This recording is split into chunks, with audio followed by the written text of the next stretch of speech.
다시 오실 날을 우리 알 수 없으니 항상 기도하고 깨어 있어서 기쁨으로. 자, 오늘 말씀의 제목을 다 같이 한번 말해봅시다. 시작. 짐승의 멸망. 한 번만 더 말해봅시다. 짐승의 멸망. 자, 한번 넘어가 봅니다. 자, 여기 오늘 짐승과 열뿔의 멸망에 대해서 알아볼 수 있도록 하겠습니다. 여러분, 이 17장 오늘 우리가 배우는 7절부터 18절까지는 이미 13장에서 한번 다 다뤘던 내용입니다. 13장에서 다뤘던 내용이 13장과 이 17장이 비슷한 내용이 같이 나오거든요. 같이 나와서 이미 13장에서 여러분들 다 이해할 수 있도록 깊이 있게 다뤘는데 17장에서는 13장만큼 자세하게 하지는 않고 17장에 나와 있는 문맥을 중심으로 해서 지난번에 13장에서 다뤘던 그 짐승에 대해서 조금 보완해서 오늘 설명할 수 있도록 그렇게 하겠습니다. 자, 열뿔 일곱 번째 짐승. 자, 짐승이 머리가 몇 개입니까? 하나, 둘, 셋, 넷, 다섯, 여섯, 일곱 개죠. 일곱 개인데 저 여자가 타고 있는 저 마지막 머리는 뿔이 몇 개가 나 있습니까? 10뿔이 나 있고 이빨이 아주 사자의 이빨처럼 아주 흉측하게 나 있죠, 그죠? 저게 이제 저 10뿔 사자의 입처럼 저 이빨이 나와가지고 삼키려고 하는 저 짐승이 마지막 때에 나타나는 짐승이다. 이해가 되죠? 그러나 저 앞에 있는 짐승이 보니까 로마, 애굽, 아수르, 바벨론, 페르시아, 그리스, 로마, 그 다음에 마지막 나타나는 저 신성 로마 제국의 저 뿔, 저런 것들은 머리가 다 같고 몸통은 하나다. 이 말은 저런 모든 제국들은 다 동일하다는 겁니다. 그 배후에 누가 역사한다고요? 마귀가 역사해서 다스리는 제국이라는 겁니다. 이해가 되죠? 저런 제국들은 다 마귀가 역사해서 다스리는 동일한 제국인데 저런 제국의 끝판왕이 마지막 때 나타날 저 일곱 머리 열 뿔의 마지막 저 열 뿔이 나 있는 저 짐승이다 이 말입니다. 오늘 저 짐승이 얼마나 흉폭한지 저 짐승에 대해서 한번 알아볼 수 있도록 하겠습니다. 제가 저 짐승을 이해하기 위해서 제가 그림을 좀 한번 다시 그려야 될 것 같아요. 자, 제가 그림을 잘 그릴 테니까 보세요. 자, 요한계시록 13장 2절에 보니까 짐승의 모습에 대해서 그 구절이 잘 나와 있는데 짐승의 모습이 몸은 자 보세요. 이렇게 몸은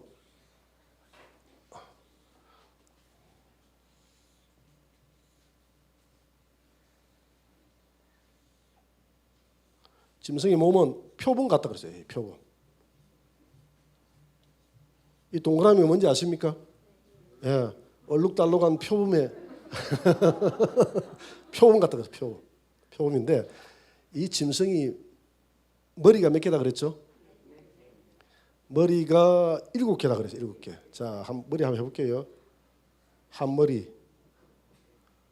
참 이게 쉽지 않은데 두 머리, 세 머리, 네 머리, 다섯 머리, 여섯 머리.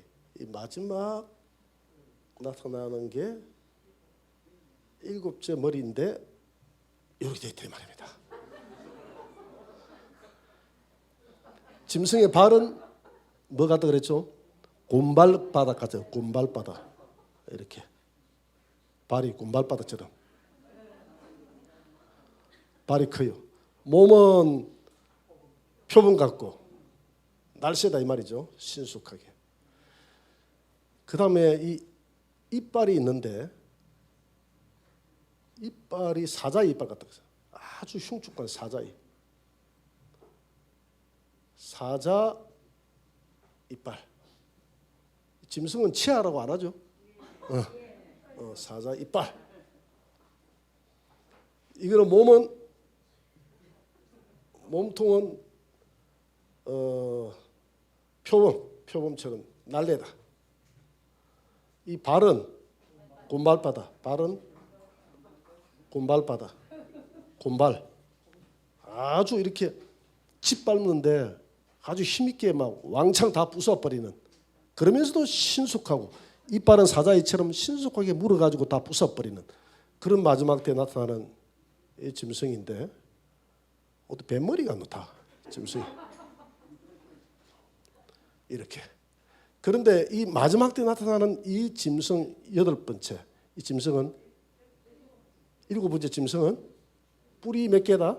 10개. 셋, 넷, 다섯, 여섯, 일곱, 여덟, 아홉, 10개. 다 여기에 이 뿔마다 다 왕관이 있더라 그랬어요. 자, 왕관 하나만 제가 그릴게요. 뿔마다 왕관을 다 쓰고 있더라. 자, 첫 번째 있는 이 머리는 무슨 나라다 했죠? 애굽이라는 제국입니다. 두 번째 머리는 아수르, 아시리아라고도 하고 아수르라고 하나, 아수르. 예, 2번. 그 다음에 세 번째 이 짐승은, 세 번째는 바벨론. 바벨론 망하고 난 다음에 네 번째 짐승 국가가 나타났는데, 그게 페르시아, 메대와 바사라는 두 나라인데, 바사가 메대를 잡아먹고 통일 국가가 페르시아입니다. 페르시아가 지금 어느 나라입니까? 예, 지금으로 하면 이란이 돼요. 이란. 바벨론은 어느 나라죠? 이라크. 아수르도 이라크. 이라크, 아수르는 북쪽이고 바벨론은 남쪽에서 나타난 나라고. 그 다음에 이제 페르시아가 망하고 난 다음에, 페르시아가 누구한테 망했습니까? 그리스. 다섯 번째 나타난 나라가 그리스. 요즘 터키도 안 하고 터키도 하는데 그리스라는 게 말이에요. 그리스. 그리스를 헬라, 다른 말로 헬라 제국이다. 헬라. 그리스는 어느 나라에 망했습니까? 로마. 여섯 번째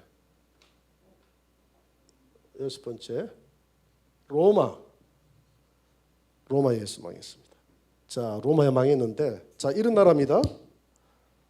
이런 나라 위에 누가 타고 있었죠? 지금 엄녀가 타고 있습니다. 엄녀.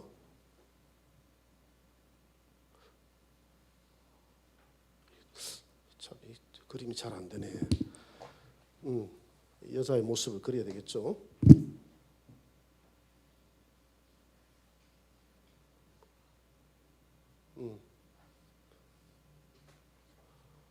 엄녀의 오른손에 뭐가 들려있죠? 잔이 딱 이렇게 들려있고, 이 잔에 섞여 있는 섞인 붉은 섞은 잔이다. 섞은 잔.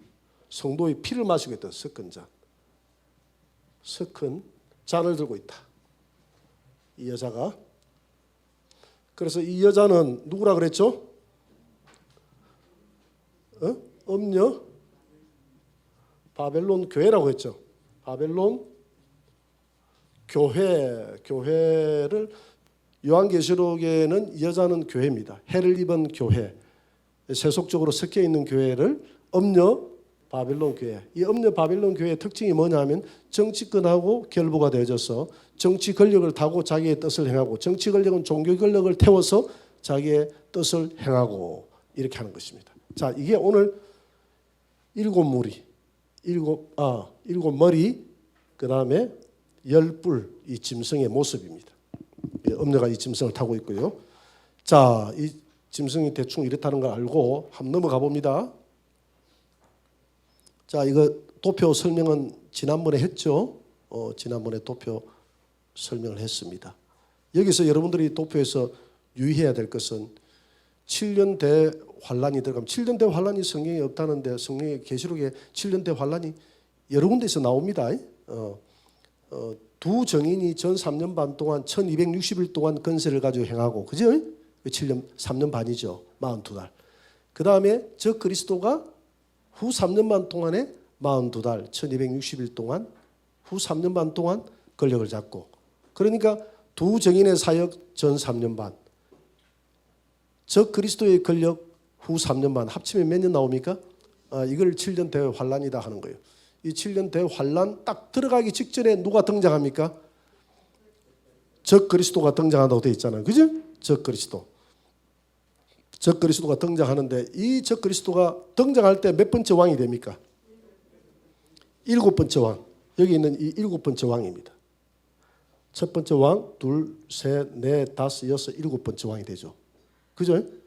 근데 이 적 그리스도가 후 3년 반에 가가지고 전 3년 반 동안은 선정을 베풀다가 후 3년 반에 가가지고 전 3년 반 동안은 이스라엘의 성전을 지어주고 선정을 베푸다가 후 3년 반에 가가지고 본격적으로 이제 자기가 정체를 드러내죠. 그죠? 정체를 드러내죠. 그래서 요한계시록 9장에 보니까 몇째 나팔? 5째 나팔 불 때 무슨 재앙이 벌어진다 그랬죠? 황충재앙. 황충재앙 때 9장 11절에 보니까 땅에서 올라오는 황충을 땅에서 천사가 땅 속에 갇혀 있는 마귀들이 있다 그랬잖아요. 귀신들이 몇 군데 지금 다 들어가 있다 그랬죠? 귀신들이 3군데. 그죠? 한 군데는 땅 속, 하나는 땅 위의 사람들, 하나는 공중. 그래서 우리의 실험은 혈과 육이 아니에요. 공중의 권세 잡은 자, 저 마귀와 이 어둠의 세상 주관자들, 우리를 주관하는 이 마귀. 그런데 대환란 들어가면 요한계시록 9장 5번째 나팔 부니까 땅 속에 있는 이 귀신들도 다 올려 보내더라 그랬어요. 그럼 이 세상이 무슨 바닥? 다 귀신 바닥이 돼버리는 거죠. 그러니까 7년 대환란이 되니까 지금도 힘이 드는데 이 귀신들이 땅 속에서 다 놓으니까 힘들어요, 안 들어요?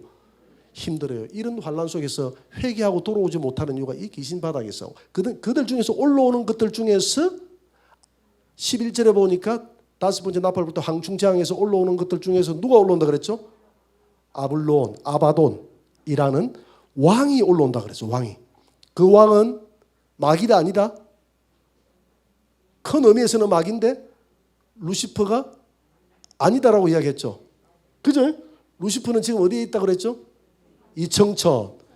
근데 그 땅속에서 올라오는 그 왕은 2인자입니다. 2인자. 이해가 되죠? 2인자가 딱 올라와가지고 그가 누구에게 들어간다 그랬죠? 그가 이제 올라와가지고 그 다음에 벌어지는 전쟁이 유브라데 전쟁. 유브라데 전쟁에서 승리한 국가 중에서 정치 지도자가 나타나는데 그 정치 지도자에게 이 아블론, 아바돈이라는 이 마귀 2인자가 짐승에게 들어갈 때 그가 이제 권력을 잡고 전 세계를 지배할 마지막 7머리 왕으로서 등장한다 이 말입니다. 이해가 됩니까? 7머리 왕으로서 등장하는데 이 7머리 왕이 나중에 암살당해서 다시 예수님의 부활 흉내내고 일어날 때 그 왕이 8번째 왕이 되는 거예요. 이해가 됩니까? 그래서 죽었다가 살아난 왕을 기이 여기사 저를 위해서 우상을 만들어주고 짐승표 받게 하고 세상이 전부 저를 따르게 하고 후 3년 반 동안 그 8번째 왕이 이 세상을 다스릴 때 10개의 뿔, 10개의 나라로 근역으로 나눠가지고 전 세계를 다스리게 되더라. 오늘 이 내용이 오늘 제가 설교 다인 거예요. 자, 다음 넘어갑니다. 그러면 대충 그렇게 하시고, 자, 저기에서 유의해야 될 것은 7번째 왕으로서 등장하는 저가 적 그리스도 짐승이다. 7년 대환란. 전 3년 반 끝나고 난 다음에 저가 저기에서 유브라데 전쟁에서 승리하고 저 짐승에게 누가 들어간다? 아바돈, 아블론이라는 땅에서 올라온 그 귀신이 들어간다. 들어갈 때 저가 세계의 강력한 권한을 가진 짐승이 되는데 이 모든 권력을 누가 다 주더라 그랬죠? 짐승에게 용이 준다. 용은 지금 어디에 있습니까? 이 청정 공중에, 사탄은 공중에 있습니다. 땅에서 올라오는 그 아바돈, 아블론을 자기의 아들, 독생자로 삼고 예수님하고 하나님과 똑같이 흉내낸다 그랬죠. 공중에 있는 것은 누구고요? 마귀. 공중. 누구 흉내낸다 그랬죠? 성부 하나님 흉내내고 그 다음에 땅속 황충재앙 때 올라오는 아바돈, 아블론, 론이라는 이 왕이 짐승에게 들어가는, 짐승이라는 이 정치인에게 들어가면 이게 바로 적 그리스도가 된다. 이해가 되죠? 이걸 갖다가 아들로 삼는 거야. 아들로 삼고 이 아들에게 마귀가 전부 다 권력과 용이 힘을 주더라 그러죠. 힘을 주고 이 아들이 마지막 때 나타날 마지막 구원자, 시대별 구원자 요즘 합니까 안 합니까? 이단들 전부 다 시대별 구원자 하죠. 신천지에는 시대별 구원자가 누구라고 합니까? 이만희. 하나님의 교회는 안상홍, 장길자. 다 시대별 구원자 있죠. 제임에서는 정명석. 이것처럼 이 짐승이 지금까지 시대별 구원자는 다 거짓말이고 이 거짓 선지자가 나타나서 이 짐승은 진짜 마지막 시대의 구원자가 맞다 아니다? 맞다고 정들을 한다 이 말입니다. 그래서 이 거짓 선지자가 뭘 세우고요? 이 땅에 우상을 세우고 저를 경배하게 하고 사람들이 안 따르니까 하늘에서 뭘 내리고? 불을 내리는 그가 참 선지자라 엘리야처럼. 그러면서 사람들을 그 미혹을 당했어. 전부 다 우상에게 경배하고 우상에게 경배하는 조건으로 이마나 오른손에 뭘 준다? 표를 주는데 이 표를 가진 자 외에는 뭘 못하게 하더라? 매매를 못하게 하더라. 이 표가 짐승표가 666이라는 짐승표를 주더라. 거짓 선지자. 자, 거짓 선지자와 음녀가 같다고 했으면 다르다고 했습니까? 다르다고 했죠. 거짓 선지자 태생은 비슷해요. 밑에 음녀가 있다 그랬죠. 이 음녀도 세 가지가 있다 그랬잖아요. 음녀의 어머니가 있다 그랬죠. 그죠? 음녀에 뭐가 있다고요? 어머니가 누구다 그랬죠? 가톨릭, 로마 가톨릭. 그다음 음녀의 딸이 있다 그랬죠. 딸이 누구다 그랬죠? 타락한 개신교. 그다음에 가정한 것들이 있다 그랬죠. 가정한 것, 각종 우상 종교. 이게 크게 나눠서 이 세 가지를 큰 성 바벨론이라는 거예요. 음녀 바벨론이라는 거예요. 근데 이 거짓 선지자는 이 음녀하고 태생은 같으나 이런 모든 음녀 중에서 수장, 내가 볼 때는 교황이 나와서 이 짐승이 이스라엘 백성들은 지금도 메시아를 기다리고 있습니까? 안 기다리고 있습니까? 기다리고 있습니다. 여러분들이 기다리는 그 메시아가 맞다. 왜? 이 짐승이 성전을 지어줬거든요. 맞다. 그래서 이스라엘 백성들이 섬길 때 전 3년 반이 끝나고 난 다음에 이 짐승이 성전에 앉아서 자기가 내가 하나님이다. 이렇게 하면서 이스라엘 백성들이 그때 다 돌아온다 그랬죠. 그죠? 이스라엘 백성들이 돌아온다 그랬습니다. 전 3년 반, 후 3년 반 때 짐승이 언제 나타납니까? 여기에 짐승 등장. 이게 몇 번째 짐승? 7번째. 이 짐승이 여기에 무슨 전쟁? 유브라데 전쟁에서 승리하면서 여기에서 다시 짐승이 세상 제국을 그러니까 전 세계가 무슨 문제가 제일 심각하게 전쟁 후에 등장한다 그랬죠? 식량 문제. 식량 문제를 해결할 방법은 무슨 죄로 돌아설 수밖에 없다? 배급제로 돌아설 때 이 단일 정부가 필요하잖아요. 전 세계를 배급제를 하기 위해서는. 그죠? 그렇게 하기 위해서 한 왕을 추대하는데 그 왕이 바로 짐승인데 이 짐승이 암살당한다 그랬죠. 암살당해서 다시 예수님처럼 3일 만에 부활. 칼에서 상하였다가 살아난 짐승을 위해서 이때 거짓 선지자가 교황이 나타나서 거짓 선지자가 이 짐승이 부활한 저가 마지막 시대의 메시아가 맞다. 우리는 이 땅의 평화를, 이 땅이 지금 너무나 혼란스러운 세상을 평화롭게 다스릴. 그래서 이 짐승은 평화, 인권을 강조하면서 평화의 왕으로 등장하게 될 것입니다. 그래서 죽었다가 살아난 이 짐승을 세상 사람들이 기이 여기면서 따르더라 이렇게 했거든요. 그래서 이후 3년만 동안 이 짐승이 다스리는 세계가 된다. 그래서 이 거짓 선지자는 이 짐승을 열렬하게 섬기라고 지지하는 아마 교황이 될 것 같고 먼 미래에 지켜봐야 되겠지만은 그 외에 그 밑에 캐톨릭부터 시작해서 이런 모든 딸과 우상들은 다 큰 성 바벨론인데 이 짐승이 나타나서 나중에 이제 이런 종교 필요하다 안 하다? 예? 필요 없다고 다 잡아 먹어버린다 그랬죠. 그죠? 잡아 먹어버리고. 왜? 이런 종교들이 다 현재까지는 누가 성입니까? 개신교도 예수님을 믿고 있잖아요. 이때도 예수님 믿거든. 예수님도 믿지만은 짐승을 믿고 있고, 그다음에 이 음료 캐톨릭도 예수님 믿는데 짐승 믿고 있고 하니까 그런 거 필요 없다. 이제는 예수님 믿고 나 믿고 하는 거 필요 없고 오직 나만 섬기라. 이런 종교는 필요 없다. 나만 섬기는 종교만 필요해 돼가지고 이 땅에 있는 음료를 위해서 다 잡아 먹어버린다 했거든요. 자, 개략적인 걸 이렇게 설명을 하고 여러분들이 넘어가면 이해가 좀 빠를 것 같아요. 자, 다음 넘어갑니다. 짐승의 정체. 이제 전에 존재했던 왕으로서 마지막 때에 나타나 세상을 지배하게 될 적 그리스도다. 계시록 17장 8절 다 같이 시작. 내가 본 짐승은 전에 있었다가 지금은 없으나 장차 무저갱으로부터 올라와 멸망으로 들어갈 자니. 전에 있었다고 그랬어요. 전에. 그러니까 역사에 전에 존재했던 사람이 이 짐승이다 이 말입니다. 근데 전에 있었는데 전이라는 게 언제냐? 뭐 전이라는 게 이게 끝이 없잖아요. 언제 전을 이야기하는지 여러분 11절 한번 보세요. 11절에 보니까 전에 있었다가 지금 없어진 짐승은 몇째 왕이니? 8째 왕이니 이 짐승 8째 왕으로 등장하는 이 짐승은 어디에 속한 자라? 7 중에 속한 자라고 그랬습니다. 7 중에 속한 자. 자, 7 중에 속한 7이 어디입니까? 하나, 둘, 셋, 넷, 다섯, 여섯, 7머리 중에서 속한 이들 중에서 과거에 독재 권력을 행했던 그 한 사람이 다시 이 땅에 나타나서 짐승이 된다 이 말입니다. 이해가 됩니까?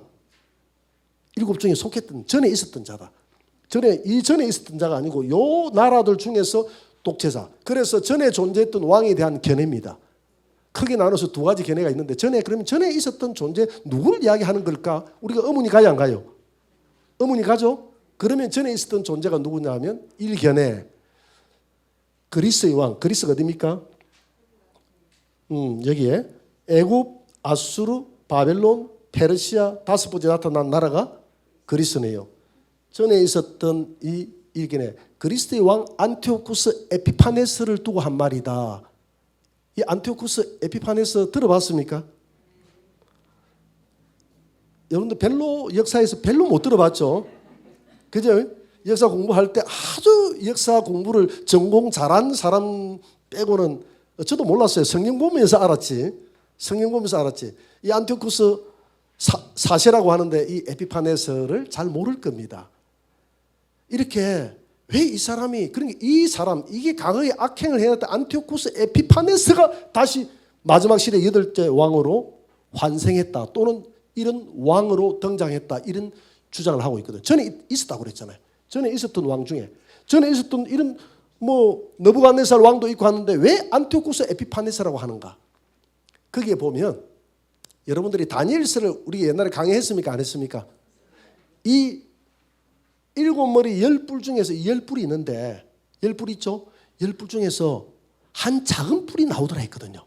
한 작은 뿔이 이 나머지 뿔을 다 잡아 먹어버렸어. 그래서 이 안티오쿠스 에피파네스라는 존재가 여러분들도 잘 모르고 나도 잘 몰랐는데 아주 작았는데 이게 하는 짓이 보니까 꼭 적 그리스도가 하는 짓하고 똑같아. 왜냐하면 이 안티오쿠스 에피파네스가 여러분들이 다니엘서 9장 27절에 보면 장차 나타날 이 적 그리스도는 어떤 짓을 행하느냐 하면 성전을 지어주고 성전의 1회의 절반에 가가지고 제사와 예물을 패해버린다 했거든요. 그런 짓을 누가 했느냐 하면 이 안티오쿠스 에피파네스가 했다 이 말입니다. 이 안티오쿠스 에피파네스가 어떤 존재냐면 그리스라는 나라를 과거에 전 세계적인 대제국으로 세웠던 왕이 누굽니까? 네? 알렉산더 대왕 아닙니까? 알렉산더. 여기다 적어볼까? 그리스 알렉산더 대왕 아닙니까? 그죠? 이 알렉산더 대왕이 30대 초반에 아주 젊었을 때 정확한 것은 모르지만 이제 개략적으로 역사학자들이 이야기할 때 인도를 정복하러 가다가 모기한테 쌓여서 말라리아에 의해서 죽었다는 이야기 설이 있어요.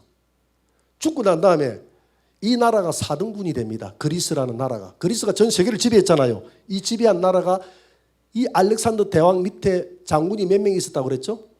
4명. 네 장군에 의해서 네 나라로 나눠져. 네 나라. 네 장군.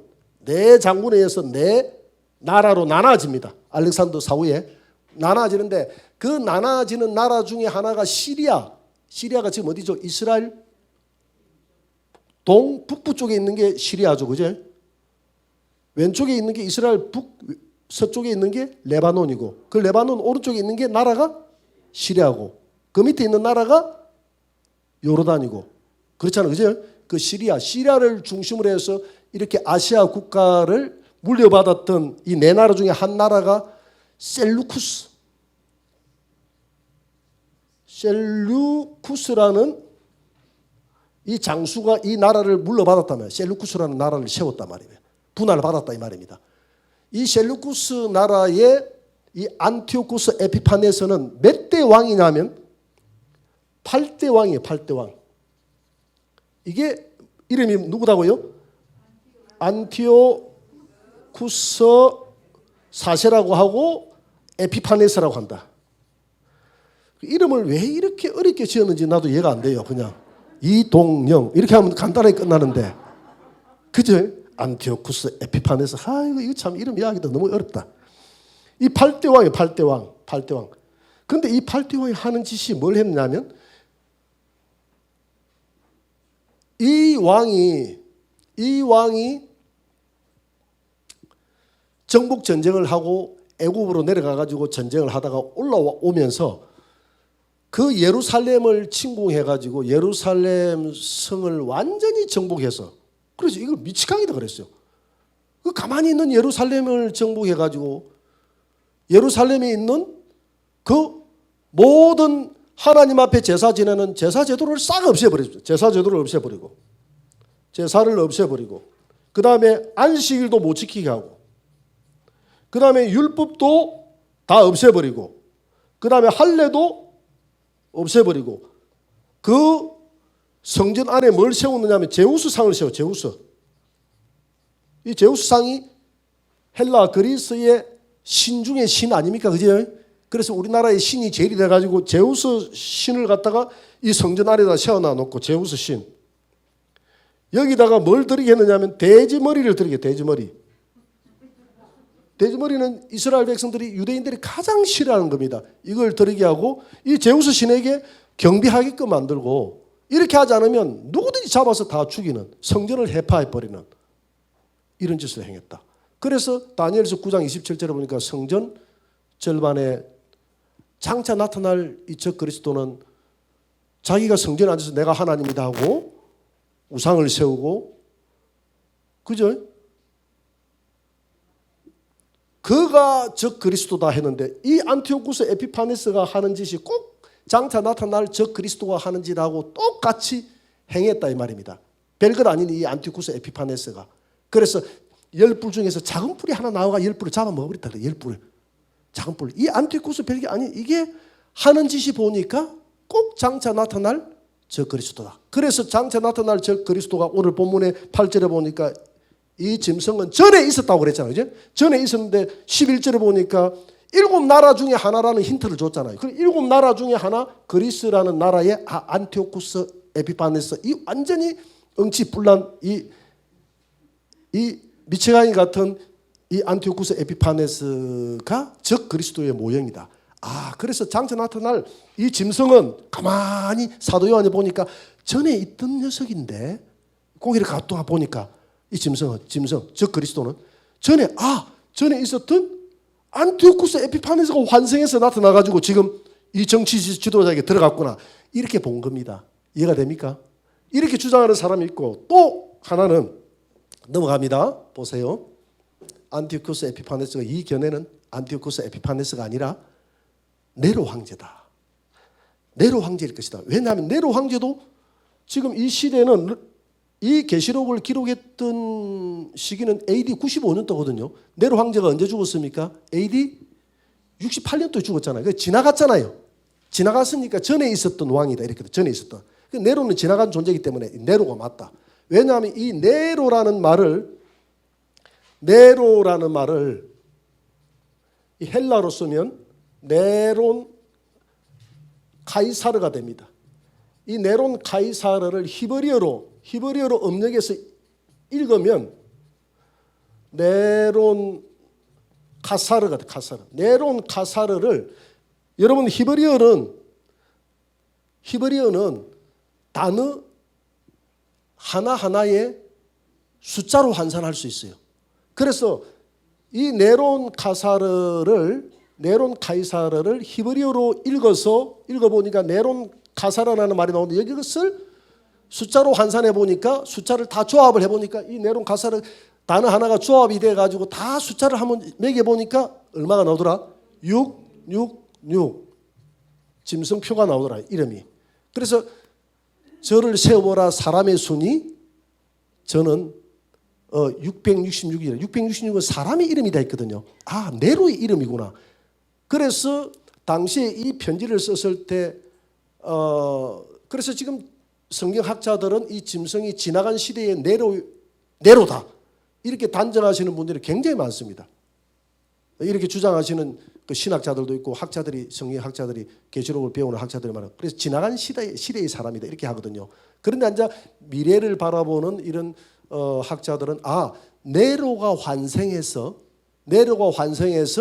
장차 전에 있었다고 했으니까 전에 있었던 네로가 이 짐승에게 들어가가지고 마지막 시대의 정치 지도자에게 들어가가지고 네로의 영이 들어갔을 것이다.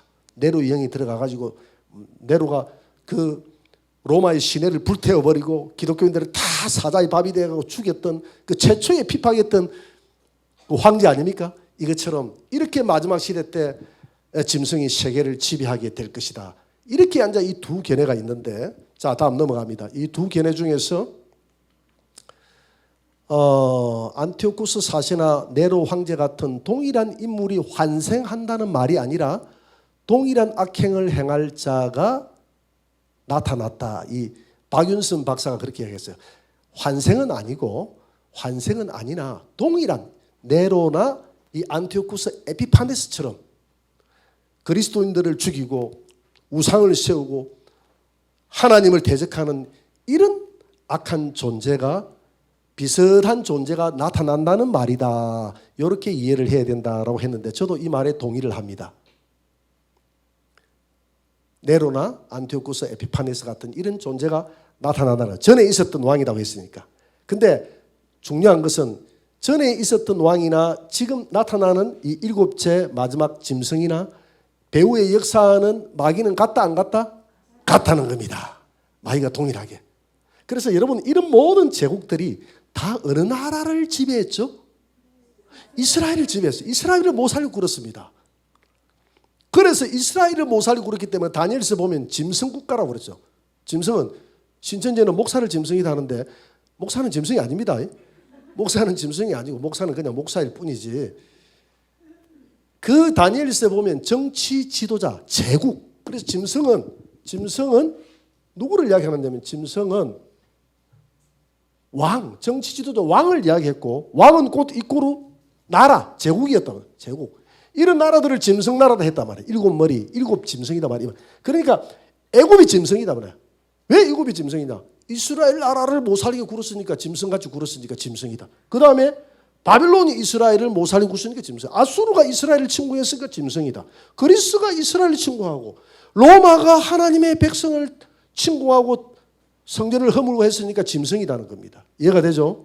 짐승인데 이런 나라의 배후가 왜 이스라엘을 침공하느냐 하면 마귀의 소원이 뭐죠? 하나님 되는 것. 마귀의 소원은 하나님 되려고 하다 떨어졌잖아요. 그래요 안 그래요? 지금 마귀가 그 소원을 포기했을까요? 지금도 가지고 있을까요? 끝까지 망할 때까지 가지고 있는 겁니다. 그래서 이런 나라를 통해서 이스라엘을 침공해서 그 이스라엘의 성전을 자꾸 해파하고 자기가 거기에서 왕처럼 그렇게 행동하려고 이 나라를 침공하는데 이 침공은 이 제국의 왕들 이런 나라들이 했지만 그 배후에는 하나같이 동일한 누가 있었다? 마귀가 역사했다는 겁니다. 그래서 이 동일하게 이 마귀 짐승에게 힘을 주는 자가 누구다 그랬죠? 짐승에 힘을 주는 자, 마귀 공중에 근세 잡은 자, 용이 요한계시록 13장 2절에 보니까 용이 짐승에게 힘을 주더라. 용은 누구라 그랬죠? 루시퍼, 마귀. 이해가 됩니까? 마귀는 루시퍼 하나밖에 없습니다. 그 밑에 있는 거는 다 뭐라고 그랬죠?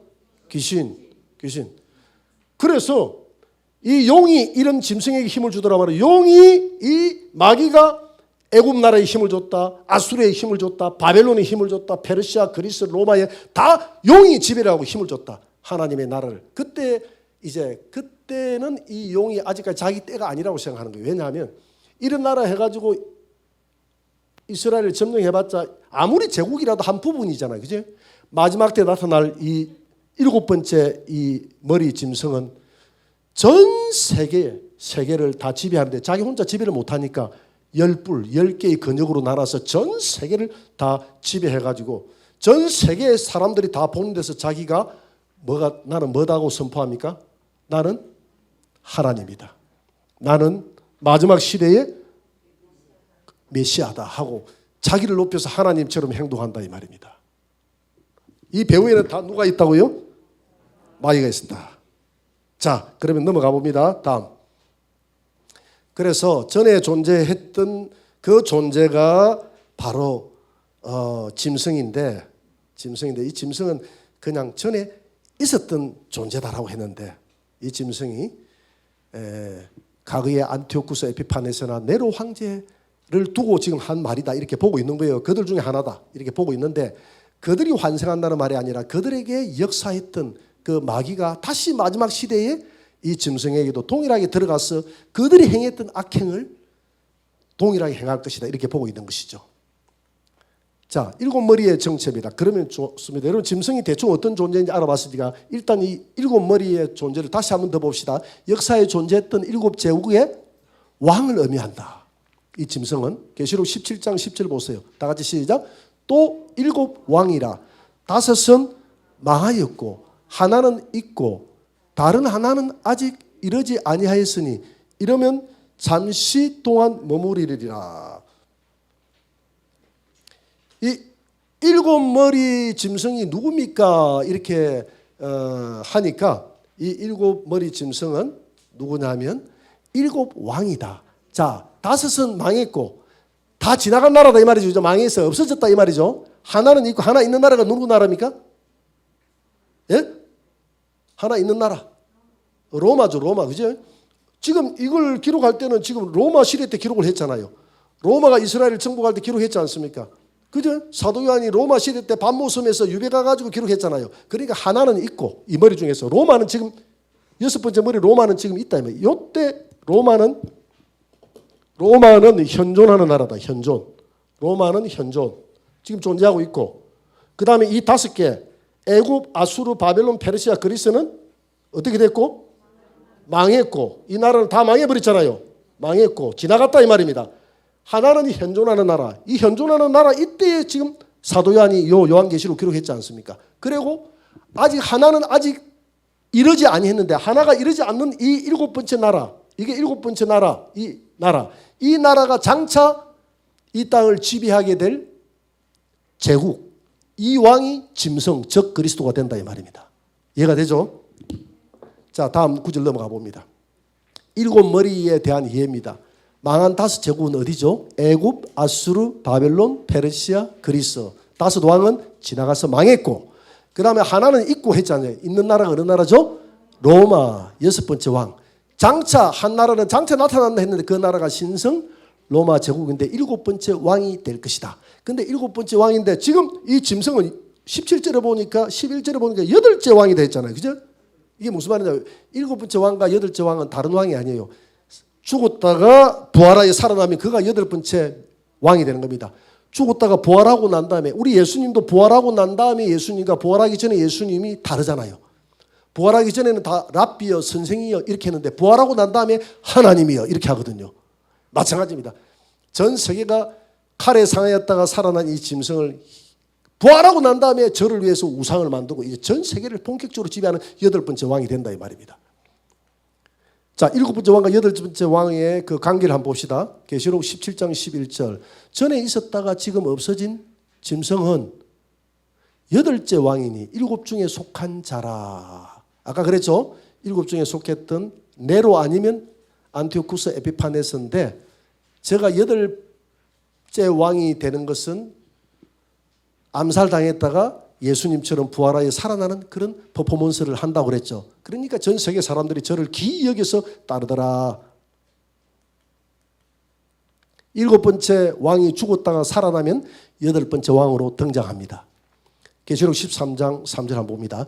그의 머리 하나가 상하여 죽게 된 것 같더니 그 죽게 되었던 상처가 나음에 온 땅이 놀랍게 여겨 짐승을 따르고, 이 머리는 이 7머리 중에서 요 머리입니다. 요 머리가 딱 죽은 것 같는데 상처가 나서 살아났다 이 말입니다. 상처가 났고, 그래서 온 땅이 놀랍게 여겨 짐승을 따랐다고 그랬어요. 계시록 13장 14절에 보니까 땅에 거하는 자들에게 이르기를 칼에 상하였다가 살아난 짐승을 위해서 우상을 만들라. 이거 누가 우상 만드는 일에 앞장선다 그랬죠? 거짓 선지자가 우상 만들어라. 저가 마지막 시대에 저 그리스도 메시아가 맞다 하고 이 거짓 선지자가 자꾸 우상 만들어라고 이렇게 부추깁니다. 부추기니까 말을 안 들으니까 하늘에서 뭘 내리고요? 불을 내리는 이런 이적을 행하면서 이렇게 부추긴다. 이렇게 성경은 설명하고 있습니다. 자, 넘어갑니다.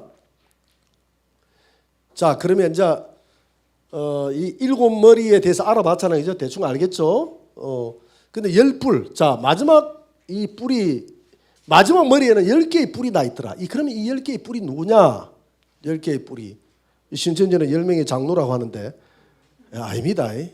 우리 교회 뭐 장로들이 뭐 저 성경에 등장할 만큼 그렇게 전 세계를 움직이는 위대한 뿔이 된다. 그렇게 해주면 좋기는 좋겠습니다만은 그 갖다 붙여도 나는 그걸 다 믿고 또 따라가는 우리 신천지 성도들은 참 목사는 되면 거짓 선지자가 돼야 되겠죠. 그죠? 목사가 음녀가 되든지 거짓 선지자 돼야죠. 목사가 짐승이다 하는 것도 맞지 않고요.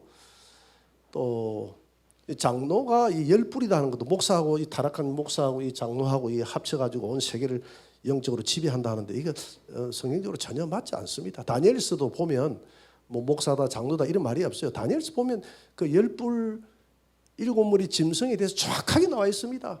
왕이라고 돼, 제국의 왕이라고 돼 있어요. 그 다니엘서 왕이라고 돼 있어요. 또 신천지에는 또 그걸 갖다가 마지막 시대에는 영적 왕이다 이래가지고 목사가 무슨 영적 왕이 되나 짐승이 그거 아니잖아요. 그래서 우리가 성경 해석을 잘 미혹당해서 성경을 보기 시작하면요, 오늘 제가 하는 말들이 전혀 안 들어갑니다. 성경을 성경 그대로, 성경은 성경으로 풀어야 될 줄 믿습니다. 10뿔입니다. 10뿔의 정체가 뭐냐 하면 열왕이라고 되어 있어요. 계시록 17장 12절 다 같이 시작.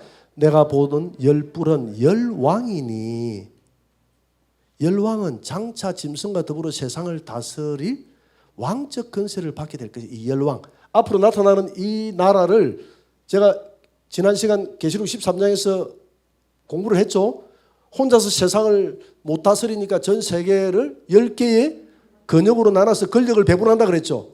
그래서 지금 전 세계를 지금 많이 이 블로가 시키고 있는 이유도 거기 있다 그랬잖아요. 그죠? 블로가 시켜서. 그래서 열왕은 장차 짐승과 더불어 세상을 다스릴 왕적 권세를 받게 될 것입니다.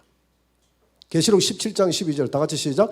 내가 보던 10뿔은 열왕이니 아직 나라를 얻지 못하였으나 다만 짐승과 더불어 임금처럼 한동안 권세를 받으리라. 이 열왕을 갖다 10뿔이 열왕이 신선 로마 제국에서 나온 나라다 해가지고 그 로마 과거의 로마 제국의 영토였던 EU 경제 공동체 10개국일 것이다. 이렇게 대부분 다 이야기하는데 EU 경제 공동체가 아니에요. 아닌 이유가 두 가지가 있습니다. 이 10개의 뿔은 EU 경제 공동체가 아니다 이 말입니다. 지금 다 EU 경제 공동체라고 이렇게 해석을 대부분 하거든요. 근데 그게 아니에요. 왜 아니냐면 보세요. 여기 내가 넣어볼게요.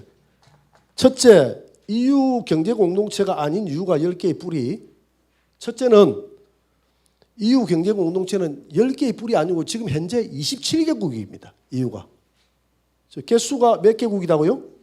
27개국. 그럼 27개의 뿔이 돼야 되는데, 그래서 어떤 분들은 그래요. 그러면 이 뿔 중에서 17개는 언젠가는 다 탈퇴할 것이다 라고 하는데, 제가 볼 때는 17개 탈퇴할 가능성이 거의 없어요. 물론 하나님이 하시면 못할 일이 없지만 이게 맞지 않아요. 두 번째 안 맞는 이유가 있어요. 아직 이 10개의 이 뿔은 아직 나라를 얻었다고 했으면 얻지 못하였다고 했습니까? 예? 아직 나라를 얻지 못하였다. 아직 나라를 얻지 못하였으나 12절에 보니까 열불은 열왕인데 아직 나라를 얻지 못하였으나 짐승과 더불어서 함께 나라를 얻고 임금처럼 한동안 후 3년 반, 이 후 3년 반도 한동안 나라를 얻어서 세계를 지배한다고 그렇게 했거든요. 자, 보세요. EU 경제 공동체는 나라를 얻지 못했다 했는데 그 EU 경제 공동체의 왕들은, 지금 대통령들은 나라가 있습니까 없습니까? 있기 때문에 나라를 얻었어요. 이해가 됩니까? 나라를 얻었어요. 그래서 EU 경제 공동체는 나라를 얻었다. 얻었기 때문에 이들은 아니다. 27국이기 때문에 아니다. 그 성경을 우리가 예리하게 봐야 돼요. 아니다 이 말이에요. 그러면 나라를 얻지 못했는데 그러면 이 EU 경제 공동체하고 미국도 EU 과거의 신성 로마 제국 중에 하나입니다. 왜 그렇죠? 미국의 뿌리가 어디예요? 영국. 유럽에서 흘러내려왔어요. 유럽에서 미국이라는 나라가 떨어져 나갔다 이 말입니다. 그래서 제가 유브라데 전쟁이 벌어질 때 EU와 이스라엘과 미국의 연합군이 저 중국과 러시아와 저 이슬람의 연합군을 이긴다 그랬죠. 그죠? 그러면 미국과 이스라엘과 저 미국과 이 유럽 그 중에서 내가 볼 때는 짐승이 나올 거예요. 그 나라 중에서 한 나라의 왕이 이해가 됩니까? 나오는데 그 짐승이 왜 신성 로마 제국이니까 거기서 나오되 다스리는 것은 거기서 뿌리가 돼서 하긴 하는데 다스리는 것은 전 세계를 다스려야 되는데 전 세계를 10개의 블록으로 나눈다 이 말입니다. 이해가 됩니까? 우리 환태평양 지역, 뭐 오세아니아주 지역, 남아메리카, 북아메리카 이런 식으로 전 세계를 10개의 근역으로 나눠가지고 자 10개의 근역을 블록화시킬 때 그 블록화를 대표할 수 있는 대통령이 필요합니까 안 합니까?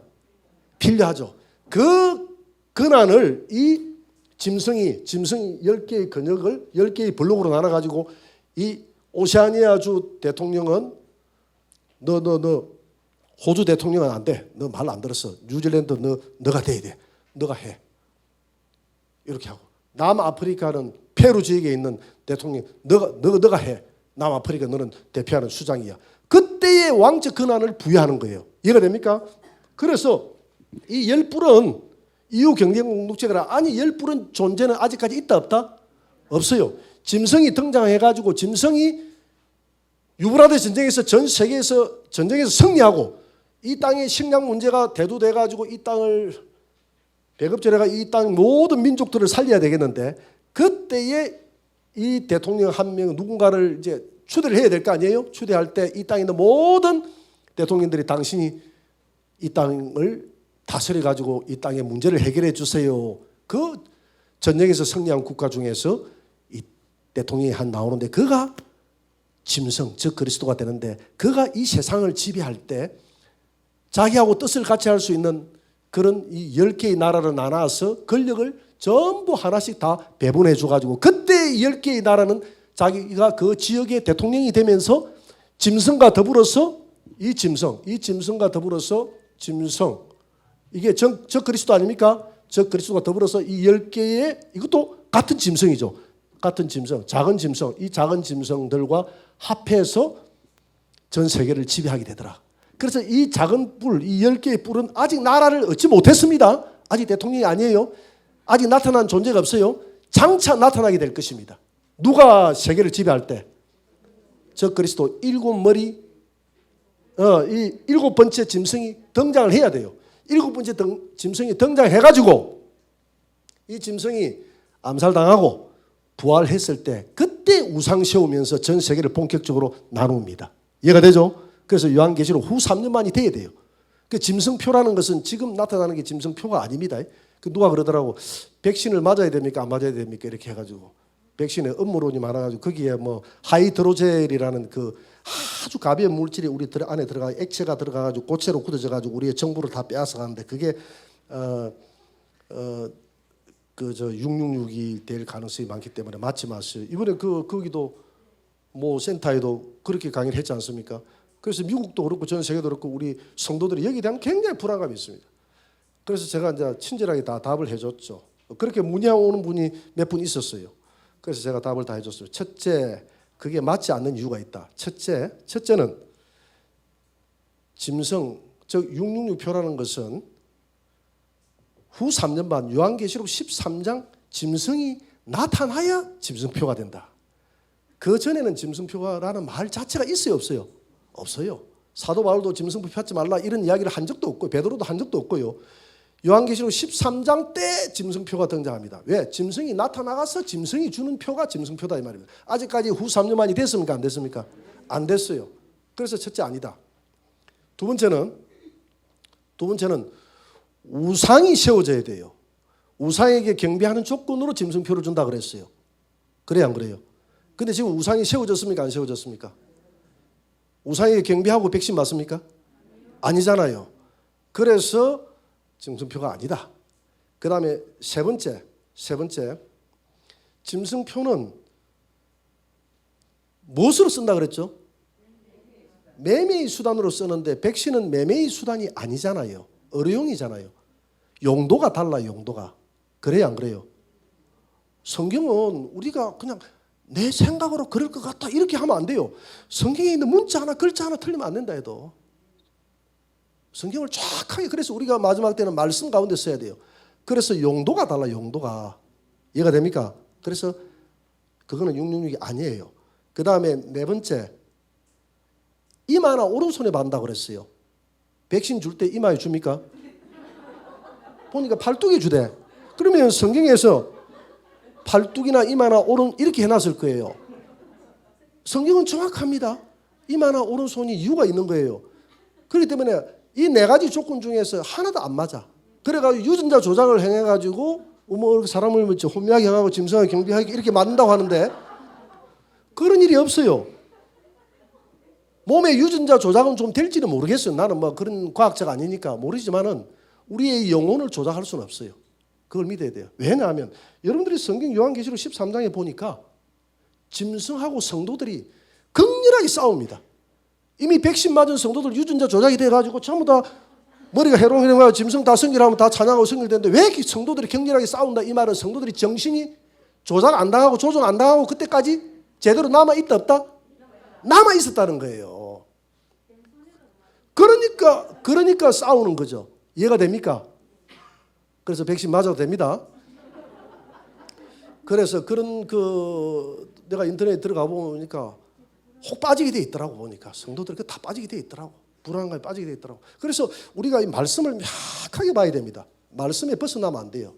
말씀에 벗어나면 안 되고 다만 우리가 유의해야 될 것이 이런 의료용으로 들어가는 이런 하이드로젤이라는 이런 모든 것들이 나중에 666으로 가기 위한 하나의 과정은 될 수가 있어요. 하루아침에 이 66 짐승표가 그냥 뭐 푹 주가지고 되는 게 아니다 이 말입니다. 사회 전반적인 배경이 깔려 있을 거 아닙니까? 그죠? 그렇기 때문에 그런 과정으로 넘어가는 과정일 수는 있지만 그 자체가 666 표일 수는 없다. 그래서 우리는 정확하게 666 표는 후 3년 반이 돼야 짐승이 나타나서 주는 게 666 표다. 그 다음에 우상이 서야 우상에게 경배하는 조건으로 주는 게 666 표다. 그 666 표는 매매의 용도로 주는 것이 666 표다. 그리고 666 표는 이마나 오른손에 분명히 들어간다. 분명히 들어간다. 이게 666 표다. 그리고 666 그 표는 마귀가 정신 착락 조작을 해가지고 유전자 조작을 해가지고 섬기게 하는 것이 아니라 내 맑은 정신을 가지고 반드시 우상에게 경배하고 표를 받는다. 이해가 됩니까? 선택은 명확하잖아요. 그러니까 지금은 그게 아니에요. 그런 시대가 아직은 안 왔고, 그래서 지금 아직까지 복음을 전해야 될 시대고, 우리는 이런 흐름을 666표로 가기 위한 하나의 과정의 흐름들도 우리가 유심히 쳐다봐야 되겠고, 유심히 쳐다봐야 됩니다. 이해가 됩니까? 유심히 쳐다봐야 돼요. 유심히 쳐다보고 역사를 분별할 수 있는 그런 눈을 가져야 됩니다. 자, 다음 넘어갑니다. 그래서 계시록 17장 2절에 보니 열불의 정체가 뭐냐 하면 아직 이유 경계 공동체가 아니다. 아직까지 열불은 여러 왕이니 아직 나라를 못 얻었다 그랬거든요.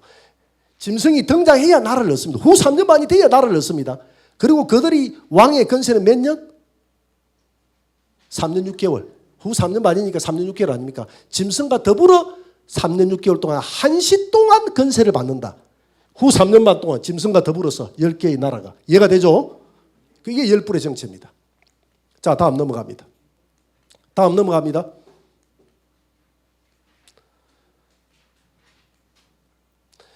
열 왕들은 짐승 단일 정부를 지지하게 될 것입니다. 계시록 17장 13절 다 같이 시작. 그들이 한 뜻을 가지고 자기의 능력과 권세를 짐승에 다 주더라.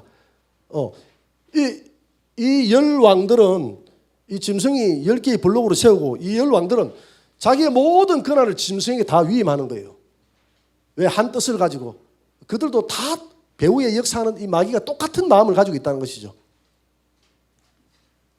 계시록 17장 17절. 이는 하나님이 자기 뜻대로 할 마음을 그들에게, 그러니까 이 짐승과 열불에게 주사 한 뜻을 이루게 하시고, 하나님이 잠시 후 3년 반 동안 자기들의 뜻을 이룰 수 있도록 만들어준다 이 말이에요. 하시고 그들의 나라를 그 짐승에게 주게 하시되 하나님의 말씀이 응하기까지. 하나님의 말씀이 응한다 이 말이 무슨 말입니까? 결국은 하나님이 이 땅의 악을 재림해서 예수님이 재림하여 멸하기까지 멸한다고 되어 있잖아요. 그지? 그 말씀, 그 예언의 말씀이 응하기까지 후 3년 반 동안 잠시 자기들의 뜻을 펼칠 수 있도록 허락을 해준다 이 말이다. 후 3년 반 동안. 자, 다음 넘어갑니다. 열불과 짐승은 음녀 바벨론을 없애버릴 것입니다. 계시록 17장 16절 다 같이 시작. 내가 본 바 이 열불과 짐승은 음녀를 미워하여 망하게 하고 벌거벗게 하고 그의 살을 먹고 불로 아주 사르다. 보세요. 이 음녀가 이 항상 종교 권력은 정치 권력과 밀착했습니다. 밀착해서 이 음녀 교회는 이 정치 권력을 등에 타고 자기의 뜻을 펼쳤어요. 여러분 대선이 되면 이 종교 권력하고 정치 권력하고 자기의 뜻을 막 서로 하려고 굉장히 애를 많이 쓰는 거 봅니까? 안 봅니까? 봅니다. 그리고 이 정치 권력은 항상 종교 권력을 이용해야 안 해요. 종교 권력을 이용합니다. 등에 태우고 다니면서 이용을 합니다. 이것이 이 마지막 때에는 극심해진다 이 말입니다.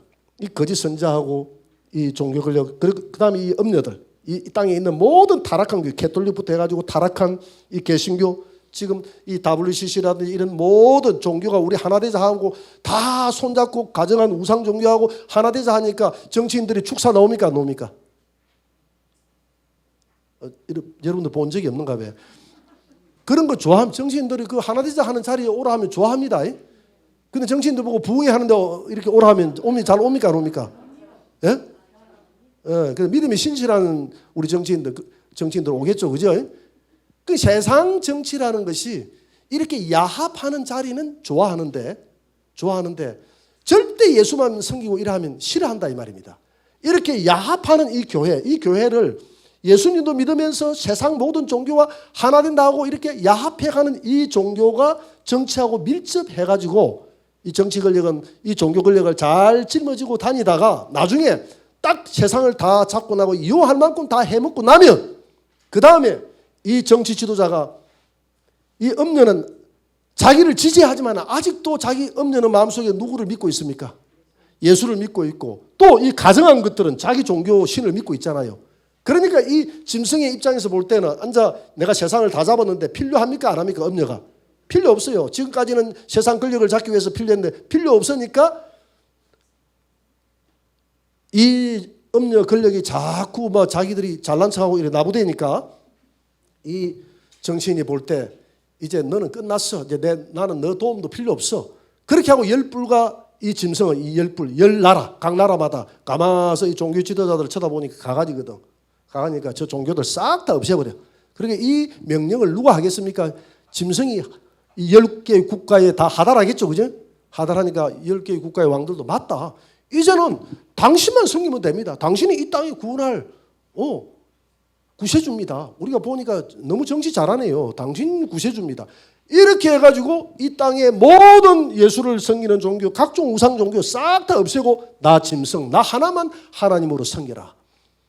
이게 마귀가 하는 짓 아닙니까? 마귀의 소원이 뭐라고 했죠? 하나님 되는 거. 나만 섬기라. 이래가지고 싹 없애버리는데 그게 보니까 짐승이 음녀를 미워해서 망하게 하고 벌거벗게 하고 그의 살을 먹고 불로 살라버렸다. 이 말은 이 음녀 교회를 싹 없애버렸다는 이야기입니다.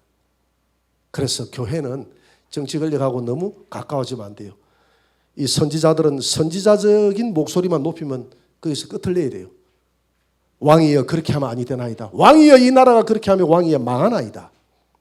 계속 나라를 위해서 기도해주고 왕이 그렇게 해서는 안 된다는 것을 이야기해주고, 그래서 우리가 정치 권력과 너무 깊이 개입해서 하다 보면 나중에 결국 이 정치 권력에 의해서 종교 권력이 다 잡아먹힌다고 성경은 기록하고 있다. 이해가 되죠? 자, 넘어갑니다. 계시록 18장 17장 18절 또 내가 본 바 그 여자는 땅의 왕들을 다스리는 큰 성이라. 이 큰 성이 큰 성 바벨론이다. 이 성이라는 것은 자기의 영역을 말하거든요. 내 영역. 이 종교의 영역, 종교의 권한, 영역. 이 가톨릭의 영역이 굉장합니다. 이 권한이 굉장합니다. 이 굉장합니다. 이 로마 가톨릭이 엄니의 어머니라고 그랬잖아요. 이 큰 성, 이 큰 성, 이게 성입니다. 이 권력이 다 나중에는 짐승에 의해서, 즉 그리스도에 의해서 다 망하게 돼 있다. 다 망한다. 그래서 우리는 오직 예수만 섬기게 될 줄 믿습니다. 짐승의 권세와 성도의 인내. 짐승의 권세는 용으로부터 온다고 그랬잖아요. 용이 마귀잖아요. 계시록 13장 4절에 보니까 용이 짐승의 권세를 줍니다. 자 보세요. 이 용이, 공중에 있는 용이 이 아들 아볼론, 아바돈, 황충제왕 때 땅속에서 올라오는 이 짐승에게 권력과 힘을 줬다 그랬어요. 용이 마찬가지입니다. 이 애굽도 바벨론도 아수르도 페르시아도 그리스도 로마도 다 용이 힘을 줬어요. 이런 정치 지도자들에게 힘을 중으로 용에게 경배하며 짐승에게 경배하고, 용은 자기가 성부 하나님이라 생각하고 짐승은 나는 아들 하나님, 용은 아버지 하나님. 이 예수님, 우리 삼일째 하나님을 꼭 흉내내는 거예요. 거짓 선자는 성령이 예수님을 증거하듯이 저 그리스도를 증거하는 성령의 역할을 한다 이 말입니다. 누가 이 짐승과 같으랴? 누가 이와 더불어 싸우리요? 용이 권세를 주니까 이때 이 후 3년 만에는 이제 하나님이 임시적으로 한시적으로 후 3년 동안 권력을 마귀에게 줘버렸기 때문에 이 마귀를 당할 자가 없어요. 성도들도 안 돼요. 그때는. 짐승은 사탄으로부터 권세를 받아 후 3년 반 동안 절대 권력을 행사하며 하나님으로 행사할 것입니다. 계시록 13장 5절 또 짐승이 과장되고 신성모독을 말하는 입을 받고 또 42달 동안 일할 권세를 하나님으로부터 받았다 이 말입니다. 42달 요 후 3년 반 짐승이 이 기간 동안은 하나님을 신성모독을 엄청 할 겁니다. 그래서 하나님은 왜 이렇게 허용하느냐면 이렇게 마지막까지 이 짐승의 이 표독한 숨어있는 모습을 마지막 시대에 싹 다 드러나게 해서 그들을 하나님이 심판하려고. 믿습니까? 허용한다. 악을 허용하는 거예요. 악을 허용하는 이유가 마지막까지 다 그 약한 사탄의 역사를 만방에 다 드러내서 마지막 한순간에 하나님이 다 멸하게 될 것입니다. 계시록 13장 7절 다 같이 또 권세를 받아 성도들과 싸워 이기게 되고 각 족속과 백성과 방과 나라를 다스리는 권세를 받아요. 이거 보세요. 아까 그랬잖아요. 성도들은 벌써 지금 그 백신 맞아가지고 정신이 혼미하면 짐승하고 싸울 생각을 못하는데 여기서 보니까 정신 똑바로 차리고 짐승하고 싸웁니까 안 싸웁니까? 싸우니까 유전자 조작이 돼가 내가 조작이 안 됐으니까 싸우지. 벌써 조작이 돼 있으면 못 싸우지. 그래요 안 그래요? 이런 구절을 하나하나를 봐야 돼. 왜? 계시록 13장 7절은 이미 짐승이 등장하고 난 다음이거든. 그래서 이 짐승의 우상에게 경배 안 하려고, 이 짐승표 안 받으려고, 예수님만 믿으려고 성도들이 싸운다 이 말입니다. 자, 이때 성도들이 싸운다 했는데 이때 성도들은 다 짐승에게 집니다. 예수님의 부활을 모방하며 짐승을 섬기는 우상을 세울 것이다. 그의 머리 하나가 상하여 죽게 된 것 같으니 그 죽게 되었던 상처가 나음에 온 땅이 놀라게 여겨 짐승을 따르고. 그래서 이야기했잖아요. 이 일곱 번째 이 적그리스도가 7년 대환란 중에 처음에 나타났다가 전산유가 끝났을 때 잠시 칼에 상하였다가, 그러니까 칼에 상하였다 이 말은 암살당했다는 거예요. 살아난다. 예수님의 부활을 모방하는 것처럼 머리 하나가 상하여, 머리 하나가 누굽니까? 이 짐승 7번째 짐승이거든. 첫째 머리, 둘째 머리, 셋째 머리, 다섯, 여섯 번째, 7번째 짐승 머리 하나가 죽었다가 다시 살아나면 온 땅에 이상이 여기서 짐승을 따르더라 이 말입니다. 우상을 세우라 이 말이죠. 땅에 거하는 자들에게 이르기를 칼에 상하였다가 살아난 짐승을 위해서 뭘 만들어라? 우상을 만들어라 하니까 17절에서는 이제 성도들이 우리 저 못 따르겠다. 성도들이 인내해야 된다. 성도들의 대핍박이 시작될 것이다. 7절에 보니까 또 건세를 받아 성도들과 싸워 이기게 되고 각 족속과 백성과 방과 나라를 다스리는 건세를 받아 성도들이 지는 거예요. 후 3년 반은. 짐승의 신앙 탄압에 못 이겨 많은 성도들이 배교하게 될 것입니다. 계시록 13장 8절 죽임을 당한 어린 양의 생명책에 창세 이후로 이름이 기록되지 못하고 이 땅에 사는 자들 다 짐승에게 경배하더라. 여러분 그날 경배하지 마시기 바랍니다. 이제 그날 경배 안 해요. 진짜 그날 경배를 안 해야 됩니다. 우리 성도들은 이걸 배우기 위해서 이제 우리가 이 계시록을 배우는 거예요. 절대 우리 절대 신앙을 어떤 상황 속에서도 우리 예수님만 섬기하지 짐승에게 경배해서는 안 됩니다. 굶어 죽어도 경배해서는 안 돼요.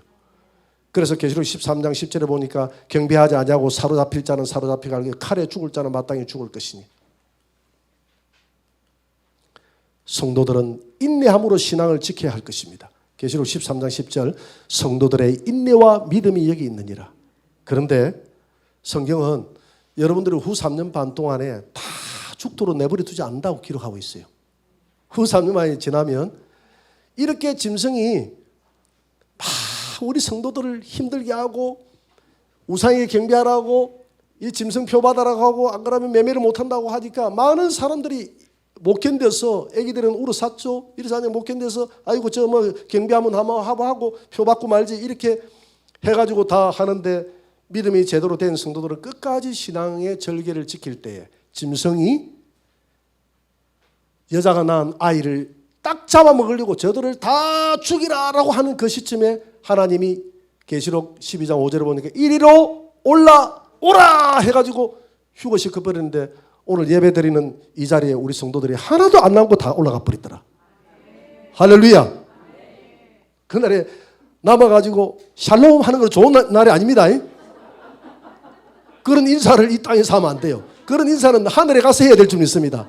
아이고 집사님 여기 하늘 생명수 시내가에서 해야 될 줄 믿습니다. 이 땅에서 남아가지고 성도들 다 어디 갔노? 이렇게 하면 곤란합니다. 그때 올라가 버리는 거예요. 하나님이 그래서 하나님이 뭐라고 했어요? 마태복음 24장에서 뭐라 했습니까? 환난을 감해주지 않으면 한 사람도 구원받을 자가 없다. 환난을 후 3년 반의 환난을 여러분들이 감해줄 줄 믿습니다. 핍박이 막 심할 때 전 3년 반 끝나가지고 조금 있을 때 올라오라 해가지고 올라가 버리고 그 다음에 올라가지 못한 자들은 믿음이 부족해서 100% 믿음을 준비를 못해가지고 올라가지 못한 자들은 누구를 내가 따라가라 그랬죠? 천사를 따라서 어디로 간다 그랬죠? 예비처로 가가지고 후 3년 반 동안 이 환난 기간에 예비처에서 천사와 더불어서 견뎠다가 양육받고 그죠? 그래서 구약의 예비처의 모형이 누구다 그랬죠? 예비처로 간 성도의 모형 롯은 저 산은 천연왕국이잖아요. 산 천사가 천연왕국 산으로 가자 하니까 산까지 올라갈 믿음이 없어. 여기 소알성에 잠시 쉬었다 갑시다 하니까 소알성에 딱 들어가니까 후산 막 불비가 내렸다가 불비 그치고 난 다음에 천사가 데리고 산으로 가는 산은 천연왕국이라. 예비처에 있는 성도들은 바로 롯은 예비처로 가는 성도의 모형이다. 그래서 말세에 예비처로 가는 성도들은 살아서 천연왕국에서 왕 노릇도 못하고 백성 노릇한다. 애기가 아닙니다. 백성 노릇하는 그게 어마어마한 거예요.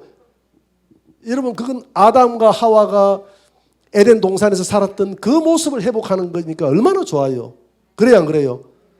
그리고 이 휴거대에 올라가는 이 성도들은 절대 신앙 100% 믿음이 준비돼서 구태여 하나님이 너 순교 안 해도 너는 신앙생활 하는 거 보니까 너는 순교적인 신앙생활을 한다.